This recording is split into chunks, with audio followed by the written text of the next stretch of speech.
everybody, welcome back to another check-in. So last week I asked you all to provide some input and your opinion on whether or not I should compete again towards the end of the year. So thank you so much for everybody that left comments. I went through and was reading all of those over the weekend, and it was actually really surprising to see the amount of overwhelming support for continuing to go about my goals. So thank you for your input. I definitely took some time to think about it, to pray about it, and I realized my business is always going to be busy. And I know for me, I always thrive on growth and setting new goals. And I honestly don't see my passion for taking on new projects and trying to innovate and do new things changing or waning anytime soon. So, if there's always going to be a long to-do list, then let's keep going. It's kind of part of that personal growth journey. That being said, I also think it's a really great opportunity for me to continue to demonstrate to you guys, and I know so many of you really enjoy these check-ins, but to be able to show you in real time how to balance lots of big business goals, which I am certain that there are many of you out there that have big projects. Maybe you're owner of a company, or maybe you're a manager in an important position within a company, trying to juggle lots of things going on with your family life, with relationships, and then, your children and your career as well. So I hope that as I continue to go through this process, that you'll be able to learn something as well. I mean, I'm still learning things myself as I go. I think, again, it's a really good opportunity for me to continue to grow and develop. But to be honest with you, I think one of the biggest considerations, or one of the major factors that was kind of determining on whether or not I would compete, were just the number of uncertainties and the number of personal circumstances relating to one of my companies. But, most of these outcomes are so beyond my control. And, I think the time is going to pass regardless. So I've decided not to let this opportunity for continued self-improvement, because that's really what it is, slip away. So let's keep going forwards. Let's keep pursuing this goal. And I know that it's going to help me continue to grow. So I'm really excited. Also a little nervous, but that's a good thing. So I love a good challenge. So with that said, this week's check-in video is going to be about how I gravitate back into some more dieting type behaviors.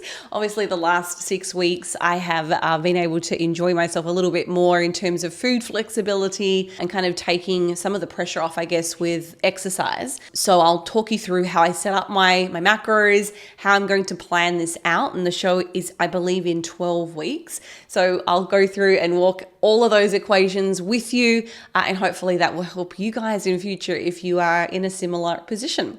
I guess we can dive straight into the data. All right, so blowing my screen up as big as I possibly can so you guys can see my tracked data. So just so that you are aware, I am highlighting the cells from the 22nd of July through to the 28th of July. So as I go across the screen here, this is the section of data that we are looking at. So we'll start over here on the left-hand side. You can see my weekly average weight this week came in at 143. So 3 pounds up from last week's weekly average.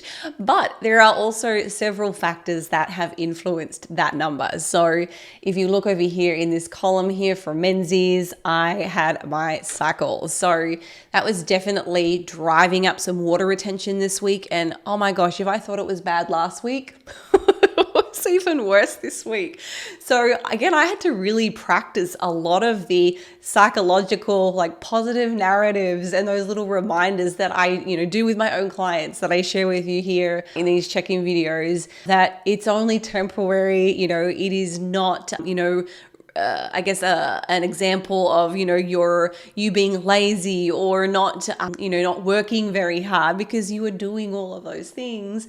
It is just how our bodies work. So this week I had to do a lot of that kind of positive reinforcement and some positive self-talk to kind of bring myself off this, oh gosh, this looks really, really drastically different. But that's it. That's all it is. It is just an appearance thing. It's nothing, it says nothing about, the person that I am. So I definitely felt very, very inflamed again and fluidy. And I even remember saying to Sam when we were in the gym, isn't it crazy just how in such a short period of time you can look so different? And the amount of pump and DOMs again this week that I felt when I was training was insane. So towards the end of the weekend though, so by Thursday, Friday, Saturday, Sunday, I was definitely starting to feel a lot better. So it was a tough week in the gym in terms of my capacity to put in a lot of effort, at least in a comfortable way. It was really, really difficult. Also, if we come over to have a look at my resistance training and my cardio here, we'll focus on the cardio column specifically. If we look here, I was able to get a run in on Tuesday, but that was right around like when I had my cycle, and it was so difficult. Like 3 pounds in the matter of a couple of days has to impact your performance. Like I felt every bit of that. Every time my heels struck to the pavement while I was running, I'm like, oh God, my shins, they're hurting. But so, for the rest of the week, I was like, okay, you know what? It makes sense for me just to delay my next run until I am feeling a little bit better and to kind of get rid of some of that water weight because it was really tough. So by Sunday, I went for another run and I felt so much better. And it was also a little bit cooler. We were able to go earlier in the morning and it was just such a more enjoyable run in general. So, I might have preferred to get that done earlier in the week, sure. But I also needed to kind of listen to how my body was feeling. So I pushed it off and waited towards the end of the week to do that. So weight was definitely up this week, but I can see it's already starting to trend back down. You can see here it peaked at 143.6 on Saturday, and then it started to trend back down 142.4, 141.2.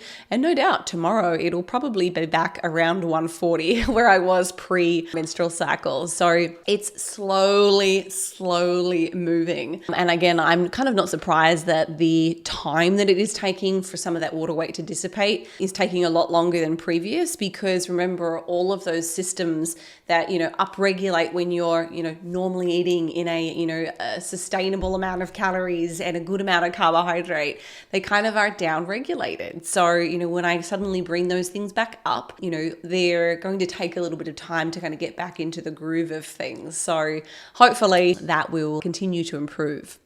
So I guess that was what I was navigating this week. So when I start my prep, which will be today, you can see here that my initial weight, and I think you guys can see this on the screen here.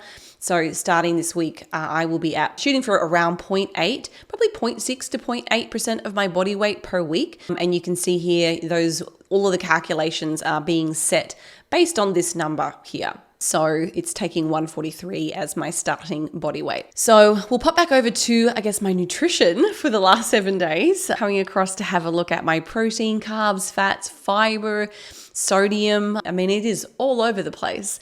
So my average weekly protein intake came in at 134. It looks like my lowest day of protein was around 99, but again, that was right on the cusp of what I said I wanted to be at. I wasn't striving for the highest protein goal. I just wanted to be within the range. Again, the whole point of that was to kind of ease myself back into eating, a wider variety of foods and bring some of those, more calorically dense, energy dense foods back down off the pedestal that they had made their way back up onto, during the last 6 months of fat loss, to a healthier place. And they certainly have. It's funny, there was a week where I definitely felt myself craving so many more just sweets and things now that the kind of pressure was off. But this past week, I haven't had as many of those, intense cravings, because I've had more weeks back now at a more sustainable amount of calories, just to kind of, get about your day-to-day activities of daily living.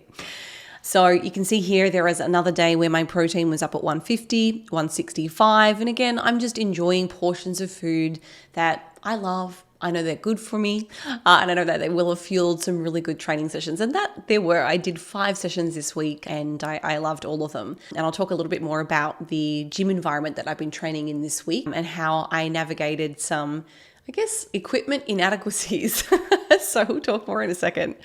But that's kind of the spread of my protein intake. So 99 all the way up to 165. Sure, my thermogenic effector food is probably a little bit different from, one day to the next, but it's been less of a concern for me because I was just trying to take it easy. My average carbohydrate came in at 217. You can see here the lowest day was 136, but it was coupled with much higher dietary fat. And then my highest day came in at 268 on one of the days earlier in the week. So again, quite a bit of fluctuation there. And again, I'm kind of just listening to my body, seeing how I'm feeling in response to my training, my hunger levels, all of those things. So I'm kind of not surprised to see that it's still kind of fluxing and changing from one day to the next. And my activity was quite a bit different from one day to the next too, which we'll see here as well. My average weekly fiber came in at 25 grams. Last week, my average weekly fiber was 21. So a little bit of an increase. So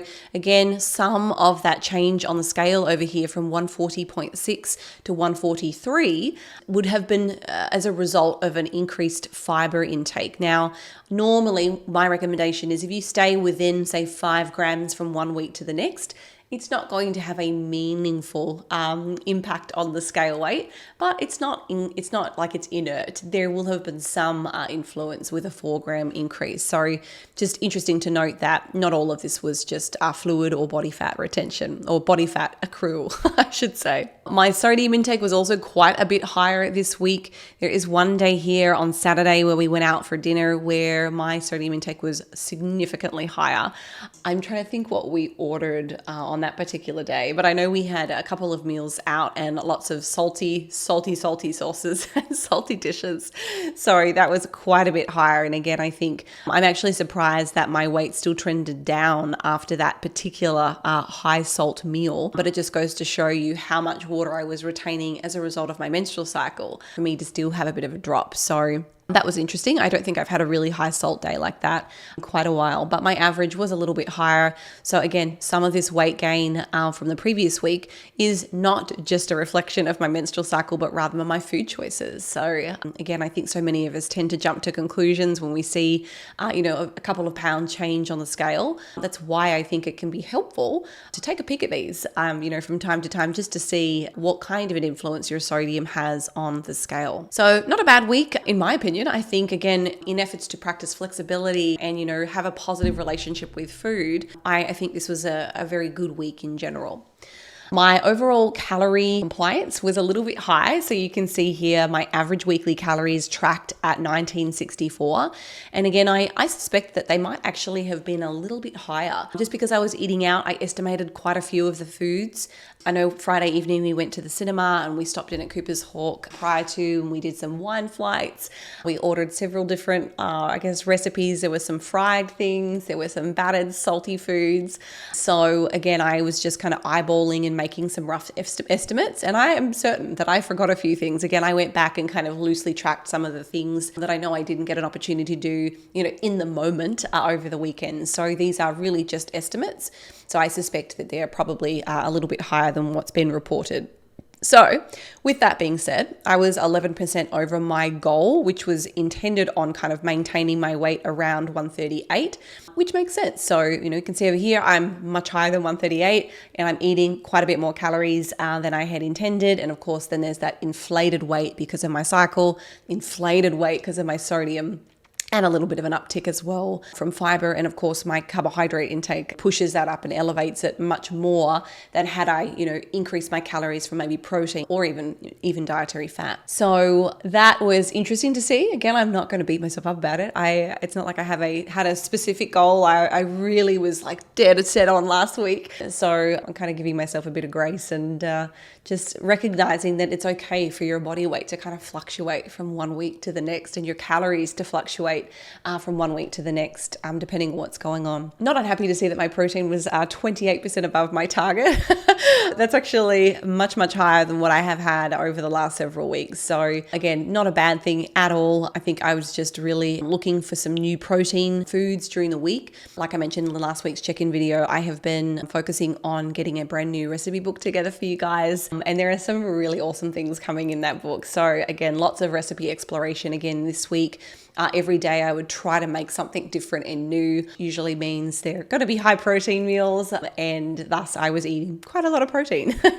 So that's why my numbers are a little bit high there. One thing I thought was interesting to kind of point out were this week I did track my sleep and I did track my muscle soreness and my food focus. So I want to actually go back to the client tracking sheet here, because the sheet that you can see where I'm highlighting at the moment is just showing the averages.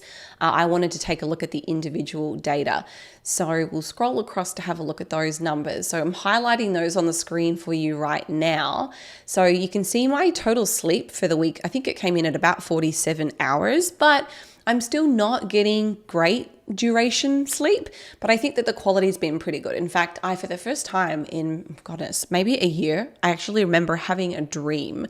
So I don't know what that says about the quality of my sleep, but normally I do not dream. I couldn't tell you the last time that I had one. And I think it's probably just because my brain never actually truly switches off even when I'm sleeping. So I know that I've had a couple of really good quality sleeps where I have slept all the way through and I wake up and I'm like, oh my God, I didn't wake up. This is amazing. And then one morning I was like, oh my God, I had a dream. What's going on? So I think that's probably there's probably some kind of relationship between caloric intake, caloric restoration, body fat restoration, and sleep quality.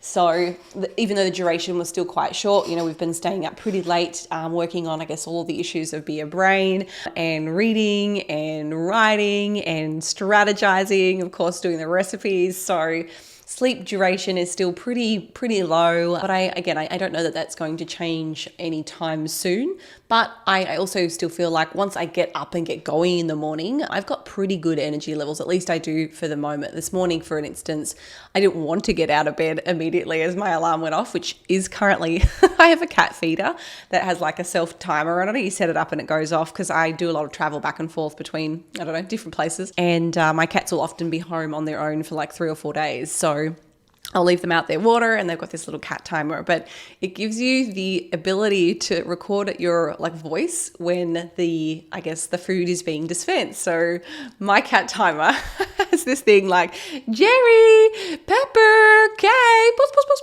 puss. It just goes on. And then 10 minutes later, it does it again. So if my alarm on my phone, it doesn't go off, rest assured my cat self-feeder timer is going to get me out of bed in the morning. And my cats are all like, are you going to feed us the wet foods yet? So that's been funny. But anyway, I move on. So muscle soreness. I have not had a whole lot of muscle soreness at all this past week. I don't know whether that is just a reflection of I'm getting good recovery because my sleep quality has been better, because of the calories. Perhaps this week has been slightly lower stress. I probably beg to differ. No, still have house showings, still have a lot of things going on, but I just wasn't as sore. And I was also training at our, like I mentioned earlier, the condominium gym facility. So this is a relatively small condo. There's only 22 luxury private, homes here. So we've got this little gym and it is very little. And I have not really spent a whole lot of time training there. But one of the reasons that I've been working out in the condo gym and not my regular gym is that I'm actually kind of in the process of moving back to Tampa. So I cancelled my membership at the gym that I train at here in Fort Lauderdale. And as a result, I've also been just training with Sam here, which has been challenging, actually kind of fun because it's been so long since I've had to get creative to get my workouts in. So, me, loves a good challenge. We've been trying to work out how to do, my glutes in a gym that's only got, a cable, very light weights up until I think 30s. And then there's a machine that kind of is a multi-machine. It has the ability to do a pull down, a row, a chest fly, a rear delt, a chest press in it. And then it's got this dual leg extension hamstring curl piece at the bottom. But when some of these machines, it's like, did you test it first? Did you see if it works? The range of motion for the machine as it is, it gives you this degree, maybe 40 degrees of range of motion. So we got to play around with how to actually manipulate that. So we've ended up being sliding in a bunch of yoga mats to allow us to get more range and more lengthening of your quadriceps, at least for the leg extension. So that was fun. And then to try and do a standing single leg hamstring curl, again, it doesn't come all the way back down. It kind of stops here. So your range of motion for this single leg standing hamstring curls like this. So we were then using like a yoga block to kind of, I guess, wedge between your kneecap and the bench so that you can bring your foot all the way back down. So it's been really fun, I guess, and challenging for the last couple of weeks to do that. But it actually sparked interest in me doing a video now, probably this week, to show people if you're at a hotel gym, how to make the most of crappy equipment, because that's exactly what we've got here. It's crappy. So you can actually make it work. I mean, I've trained 2 weeks now and I've had some really good sessions. But anyhow, I know I have kind of digressed a little bit, but my muscle soreness has been really sore, and I think it's just probably attributable to the fact that I've got good calories and I feel like my quality of sleep has been a little bit better. What is still interesting is my food focus. So I haven't done the scoring for this for a couple of weeks, but I'd say that it's probably been pretty similar. You'll notice that it is still quite high. Now, why might that be when I've gained literally 10 pounds since my show 6 weeks ago? Looking at this past week's average, remember I was 143 this week. My stage weight has been around 133. So I've gained 10 pounds. Some of that's definitely body fat. That's okay. But why has my food focus not changed? I'm still thinking about, food a lot. And that is because there is a lag time in the recovery or the restoration of your appetite regulating hormones after a diet. I know this, I expect this, but it's just interesting to see, with every, fat loss phase that I have done for competitions, how long does it take me to actually fully recover? And I would say probably, a good 10 to 12 weeks after a diet where you're getting that lean, do I finally start to go, oh yeah, I'm not interested in food anymore. Or it's not something that I'm like excited for the next meal. It's just, okay, well, I just need to fuel my body. All right, let's have something good and get back to whatever it is that I'm doing. So it's still been high, but I have noticed just over the last 2 days that it was a little bit lower. And that was interesting because I was at restaurants and I just found myself kind of like, all right, well, we'll just get this. Yeah, that's fine. I've enjoyed it, but I wasn't, really excited to also see what was on the dessert menu, and I wasn't really excited like I know I have been. So it is nice to see, by week 6 that things are starting to trend back down. So that is, I guess, my subjective measurements for this past week. As we come over to have a look at my training here, you can see I got 5 sessions in this week. They have ranged anywhere from 65 minutes duration up to 85. Calories for each of these sessions have been anywhere from 350 for the session, and that was a 60-minute session, all the way up to about 453. So again, I would say that because of the limited equipment, I haven't been able to do as many compound movements. The biggest compound movement that I have done would be a cable RDL on the cable machine. So if you know the one that's kind of got the 2 towers, you can actually link a large bar between the 2 cable towers. So I've had to stand on a box, like a Reebok step, to do sumo and regular conventional RDLs and try and load it up with both the stacks going up and down. So it's kind of very unstable, which I have enjoyed the challenge. It's been difficult. But anyhow, because I'm not doing as many big compound movements with lots of, 45-pound weight plates, I suspect that my energy expenditure has probably been a little bit lower because the movements have been much more isolation exercises. I think the hardest thing that I've had to do so far would be like maybe a Bulgarian split squat with 30-pound dumbbells in both hands. And I'm going to like 20 reps because it's pretty light. So I'm kind of not surprised to see that my calories are a little bit lower for this week. Last week's training was also performed in the same gym, and it looks like I'm getting kind of a similar caloric burn. So, when I am back into a normal gym environment, it will be interesting to see if that changes by any meaningful amount. But right now, I'm not too concerned. Again, I've got a target that I know I want to work to for this upcoming week for week 1 of prep again. But I can always add in a few exercises if I need to, or make it up by doing a little bit more cardio, so on and so forth. Ultimately, I'm now going to be just looking for some consistency from one week to the next in terms of my total energy expenditure. So as I mentioned earlier, I got my 2 runs in. They have only been 2-mile runs this week. And again, that is more a reflection of my capacity to run at this heavier body weight. Again, 10 pounds over 6 weeks. I've definitely felt that. Only 2 weeks ago, I did my 3 mile time trial, which was 24 minutes. And again, I was back at probably 136 pounds back here. And that felt amazing. This is a really fast time, but just over the last 2 weeks, I've really noticed a big difference. So I've been opting for the slightly shorter runs. I've also been kind of starting a little bit later than I would like to. If you're not on the road by like 7:30 here in Florida, at least where I am in Fort Lauderdale, it is so hot. And I don't like to run with a bum bag, or you guys call it a fanny pack, I guess. We call it a bum bag in Australia, or anything in my hand. It's just annoying. So, to not have fluid, to kind of run for a longer time has definitely been a little bit of a challenge.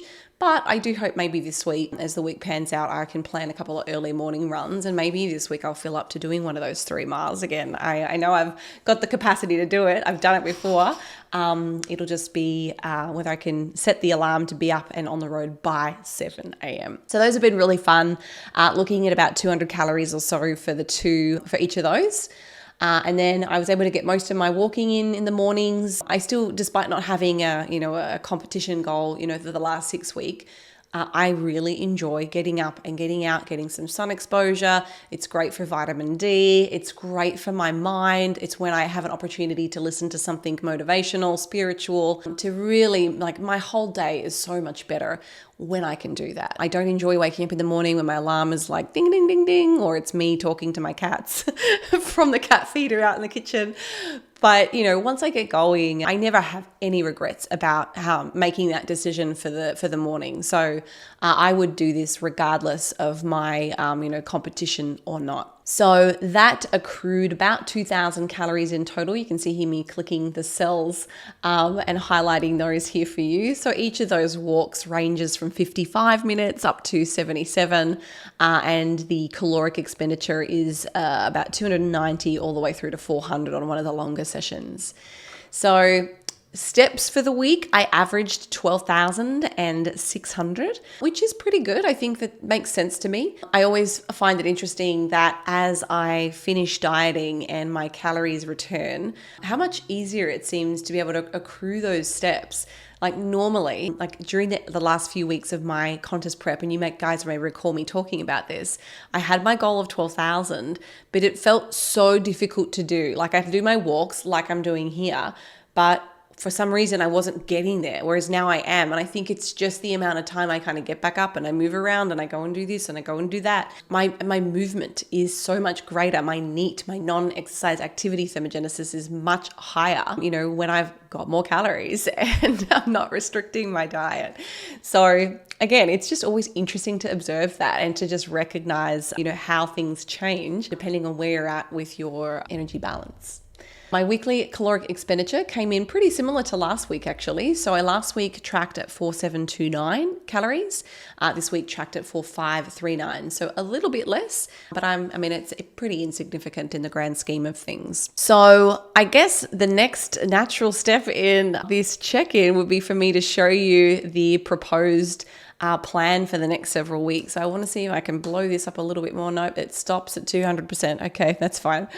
So obviously my starting weight is 143. I am choosing to target a weekly rate of weight loss of about 0.8% of my body weight. I also want to be flexible in that I may not be able to shoot for this every week. And again, let me point something out to you. Here's the Hurricane Pro, the 23rd, the week of the 23rd of October.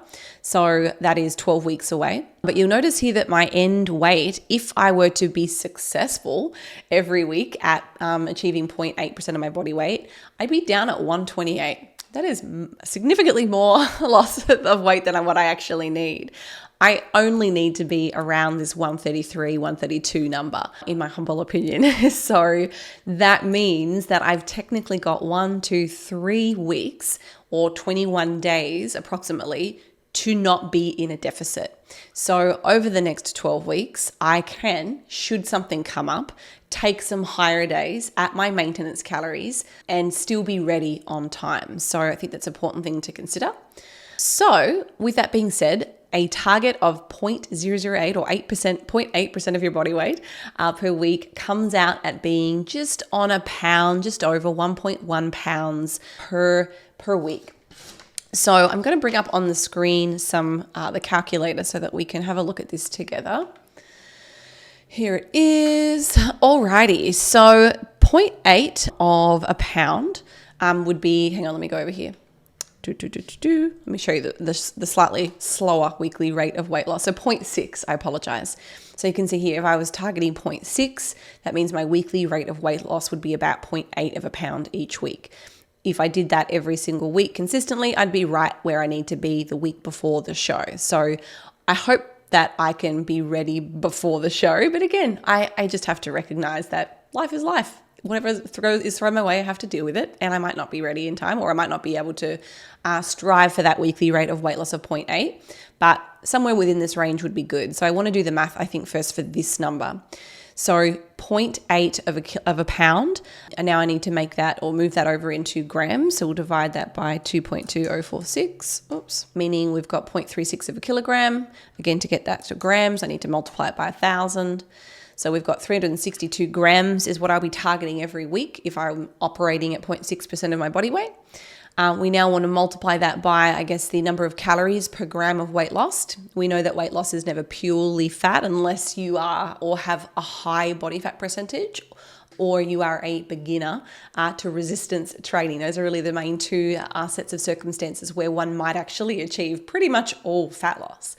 So I'm going to apply a calorie value of about 5.9 to every gram of weight that I lose, which means the total amount of caloric deficit that I'd need to achieve that 362 grams is 2,140 calories.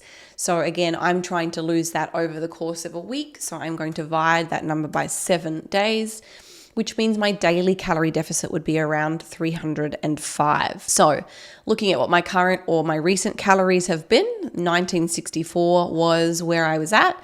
So if we now go minus 1964, it means that my calorie target for this first week of my prep, if I was going to be operating at that lower, slower weekly target rate of weight loss, I'd be setting my calories around 1658. But again, I want to shoot for more and see if I can be ready early, and also recognize that there may be weeks in the coming, month or two where I'm traveling, which I already know I am. I've got multiple travel to Colorado and then this weekend Dallas. So I've got lots of things where there might be some interruptions. So being more aggressive when I can makes sense. So let's do the other equation. So if I operate at 0.008% of my body weight, which ends up being 1.1 pounds, let's pull up the calculator again. So 1.1 pounds divided by 2.2046, which is getting it into grams. We're looking at 0.49 of a kilogram, multiplied by 1,000 to get it to grams. So we're talking 498 grams of weight loss per week if I go with the more aggressive weekly rate of weight loss.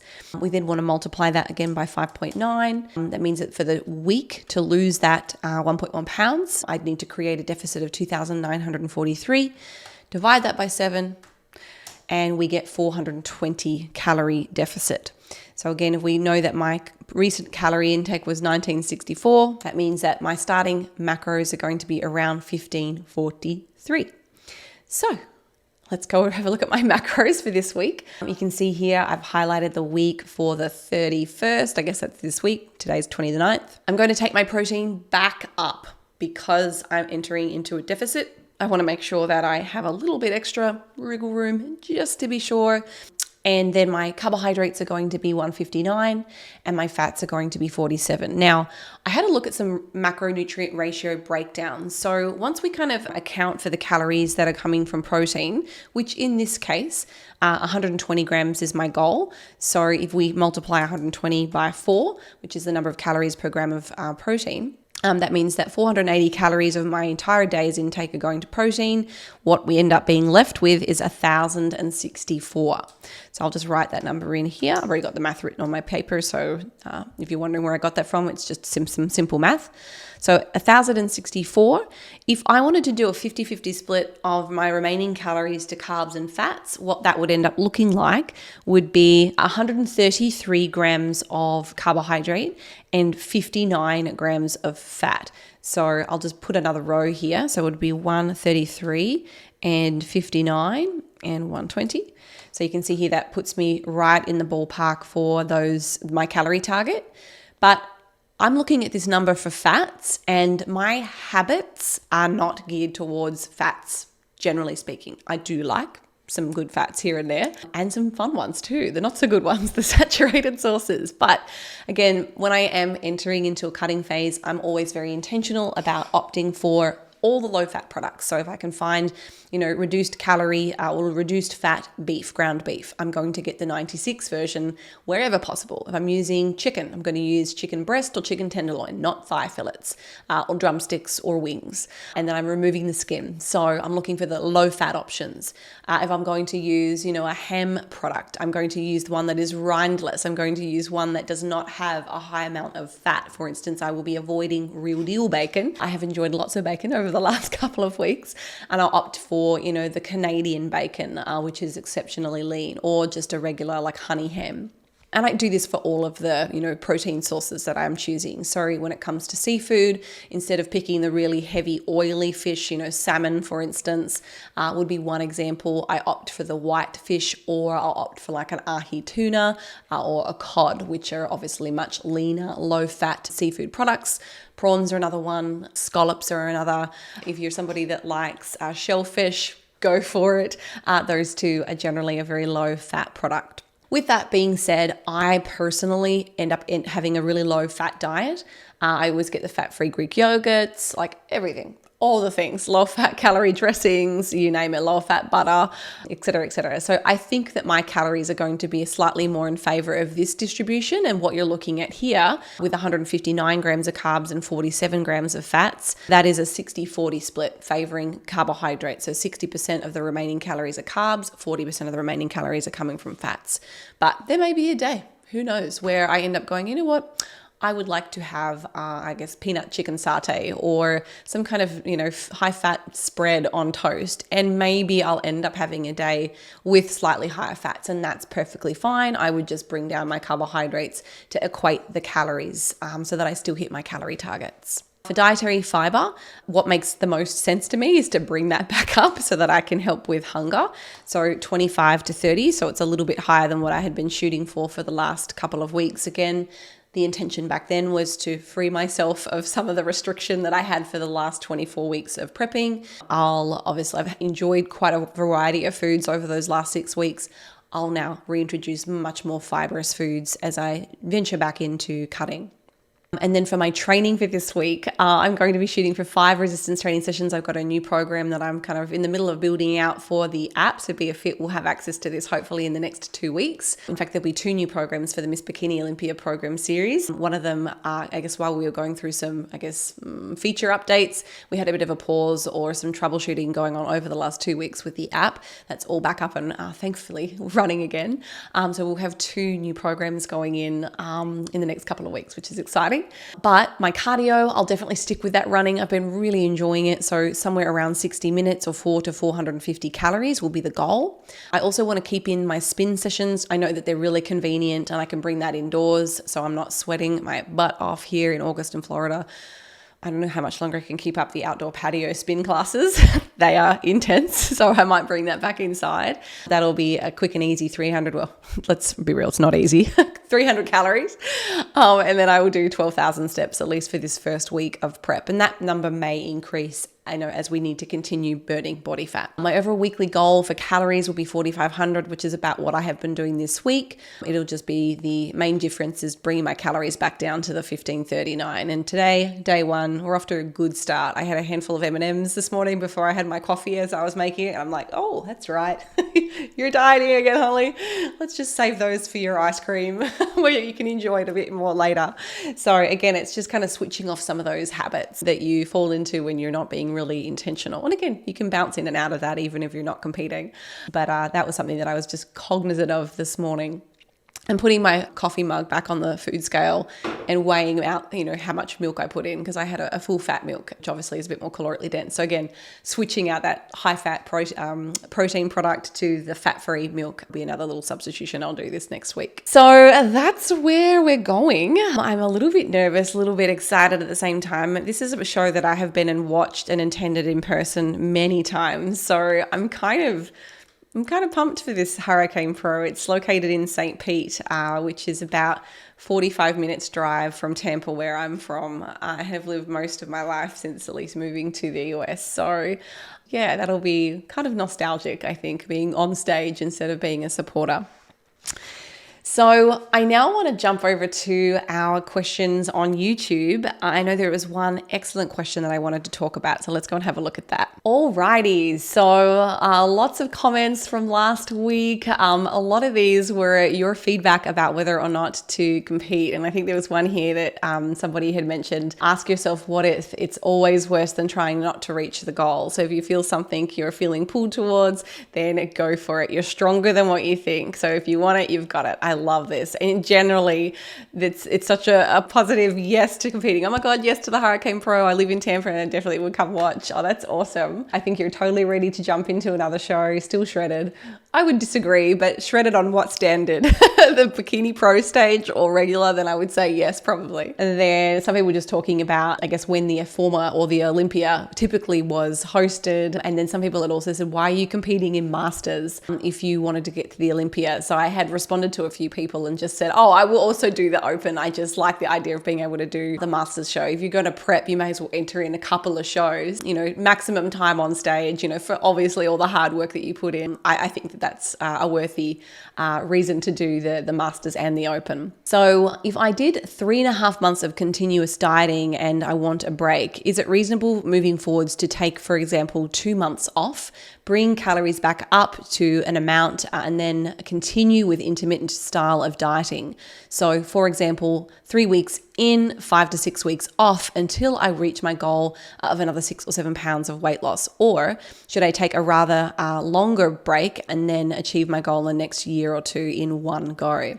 So I don't know that there is a right or a wrong answer here. I wanted to show you the little graph that I put together. I know it's probably backwards for you guys, but you can see here the crux of what I'm showing you. We've got an X and a Y axis. We have over here somebody's body weight running up and down vertically, and then across the bottom here, on the Y axis, we have the months of the year, January all the way through to December. So you can basically see for the first 3 months, I have somebody dieting and their weight started at 70 kilograms. And then as we come down here, you can see I've kind of highlighted in blue, they're at 53. And you can see along the way, it's not a perfect linear line. There are weeks where they come back up, but then they also kind of trend back down. So what you are proposing is that you then take maybe another 2 months break with like some intermittent dieting. So during that time, you absolutely could do that. And you might find that your weight trickles back up to around 58 kilograms. Again, I've just used a hypothetical starting weight. So a lot of people might look at that and go, well, oh my gosh, I'm 5 pounds heavier than what I was when I finished my diet. Like, I've just gained back all the body fat. Well, not necessarily, because if that's really sustainable for you and that allows you to, go and pursue some other goal, or you've got more things on your plate during that time frame, then going back to maintenance probably makes sense. There's no pressure to just do it all in one go, and sometimes it's not feasible. And also in that 2 month period, if you focus and knuckle down on your resistance training, there's also the strong possibility that you gain some more lean body mass in the process, which again facilitates fat loss a little easier again in the future. But at this point, we're at May. Maybe then you start another 3 month cut. So you go all the way down and this person then reaches 47.5 as indicated by this little blue spot here. So now we're at the end of August. So that was a 3 month cut. And again, you can see it kind of, there's peaks and troughs, but the average and the trend is down. And then you might do the same thing again. There might be, a number of holidays or birthdays or get-togethers or travel during this time frame. So you choose to go back to maintenance or even a small build if you want. There's no reason that you have to stay stuck at maintenance either. So again, I've used some arbitrary numbers, 47.5. This person goes back up to 52 perhaps during that time frame. They're still a little bit leaner than what they were back here in May. But, again, they needed to take this time off perhaps for something that was really important. And then for the last couple of months of the year, they can drop back into fat loss, and then maybe they get down to 45 in those few months. So, that would be a perfectly reasonable decision. Again, I don't think that weight loss ever is linear. There are very few circumstances in my own experience and then working with thousands of clients where it just is in one clean sweep, we go straight down to their goal weight and it's all done. Most of us aspire to having a slightly more muscular physique. So there are going to be periods where our weight goes back up. But the general trend, if you kind of zoom out, it looks much more like what we see here. Yes, there are some periods where we see it go back up, but we know it's temporary. It is just part of the process. Inevitably, we get down, to a lower body fat percentage. Hopefully our muscle mass has improved. And obviously there are lots of benefits to having a more muscular physique.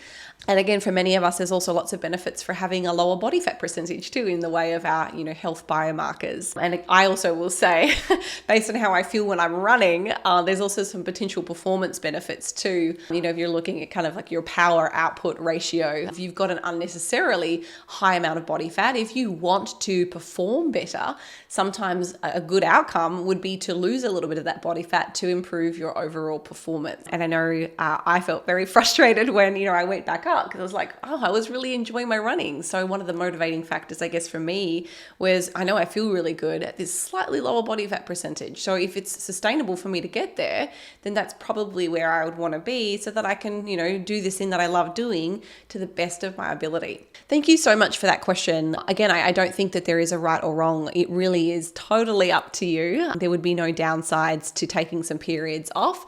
I would just make sure that, during the periods where you are in a deficit, that you are just focused on building muscle, like use that time wisely to help, improve or increase your basal metabolic rate. So I know there are several other questions that kind of came through here, but I think a lot of them are kind of repeated from previous check-ins. So I think that's all for this past week. There were lots of comments, but they just were comments as opposed to questions. So I think that's everything from me for this week. I am very excited. I guess before we wrap up and close, I just want to remind everybody, if you are interested in one-on-one coaching, I am running a crazy coaching sale. I believe that this will end or expire on the 31st of July. This video should be going out before then. So if you wanted to get signed up, please send us an inquiry. I would love to work with you. Of course, we have our coaching team here at Team BiaBody.